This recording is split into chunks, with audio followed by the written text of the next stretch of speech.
Hello guys, 1 minute হাতে সময় পাইলে ভিডিওটা দেখে যান। এই চলো, যেতে হবে না এই গাড়িতে, আমি অন্য গাড়ি দেখে নিচ্ছি। তুমি দাঁড়াও তো, আমি একবার শেষবার জিজ্ঞাসা করে দেখি। দাদা, বুঝি তো পাচ্ছ অনেকটা রাত হয়ে গেছে, আর তাছাড়া আশেপাশে কোথাও গাড়িও পাচ্ছি না, আর সাথে একটা মহিলাও রয়েছে, একটু ছেড়ে দাও না। দিতে পারি, তবে ডবল ভাড়া লাগবে। দাদা, সামান্য দিনমজুরি কাজ করি, ডবল ভাড়া কোত্থেকে দেবো বলো দিনি? তুমি একটা কাজ করো, যে ভাড়াটা হয় তাছাড়া 20-30 টাকা বেশি নিও খুনি, একটু পৌঁছে দাও। দিন মজুরি কে সরকারি চাকরি না? এই চলো না। ওঠো ওঠো ওঠো, আমি আবার একটু গরিব মানুষের সাহায্য করতে ভালোবাসি।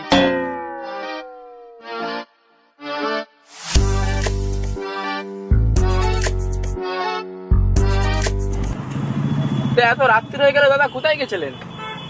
এই দাদা সৌর বাড়ি গেছিল, তার শাওরি বাড়ি আসতে দিচ্ছিল না, তার রাত্রিবেলা করে জোর মোর করে নিয়ে চলে এসেছি। ও, তা লাভ ম্যারেজ না অ্যারেঞ্জ ম্যারেজ? না, প্রেম করে না, অ্যারেঞ্জ ম্যারেজ। তো প্রেম টেম কখনো করেছেন? না দাদা, করিনি। তা দাদা, তোমার বিয়ে হয়েছে? বেশ, আমার মতো ড্রাইভারে আর কেউ কি বিয়ে করে? কি বলতেছো? ড্রাইভার বলে কি তুমি মানুষ না নাকি? আর তাছাড়া তোমার কত সুন্দর দেখতি। হ্যাঁ, ঠিক বলতেছো। আরে হ্যাঁ গো, সত্যি বলতেছি, আমার থেকে তো ভালোই দেখতি। যাক, তুমি তা বললে। কেউ কেউ বলে আমার মুখে নাকি আমার বাস পড়া।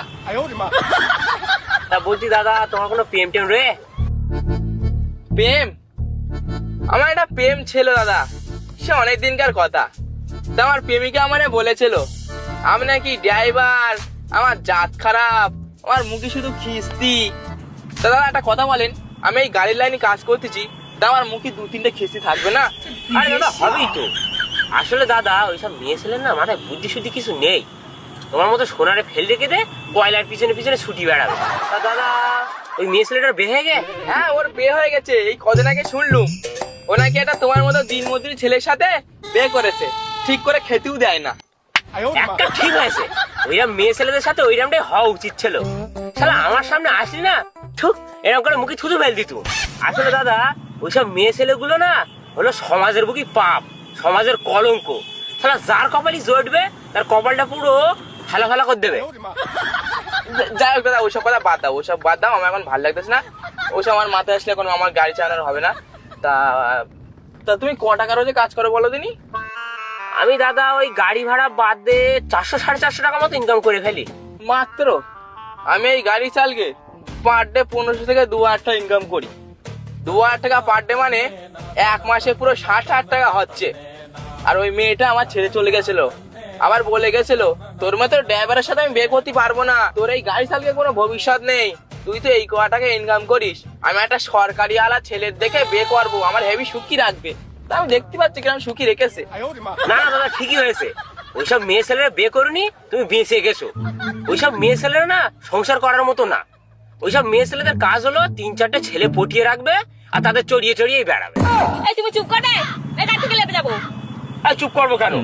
দাদা দাদা, ছেদ এক্ষুনি তোমাদের মধ্যে আমার অশান্তি শুরু হয়ে যাবে।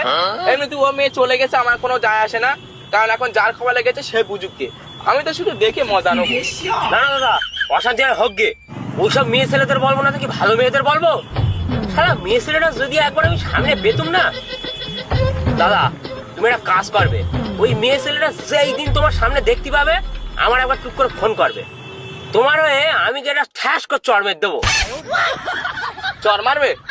হ্যাঁ মারবো তো। তা মারো। কই? ওই তো কই, এই যে মনের ভেতর। প্রথম ভালোবাসা তো, ওই এখনো ভুলতে পাইনি, এর ভেতর ছুপিয়ে রেখে দিছি, বের করে দিচ্ছি, একটা 3-4 চাটি মেরে নাও। ওসব মেয়ে ছেলে ভালো না, ওই মেয়ে ছেলে এরকম ছেড়ে দিলে হবে না। ওই মেয়ে ছেলে এর পরে কোন ছেলে রে করবে ঠিক নেই। আমার কত বন্ধু বান্ধব রয়েছে, সেসব কার কেউ কি করবো সব ঠিক নেই, বলার নেই। ওই মেয়ে ছেলেদের একদম খুঁজে বার করতেই হবে। তুমি যে করে যেই দিন ওর খোঁজ পাবে সেই দিন বলবে জ্ঞান ফেসে দেবো একদম, এরকম করে কিমা করে দেবো একদম।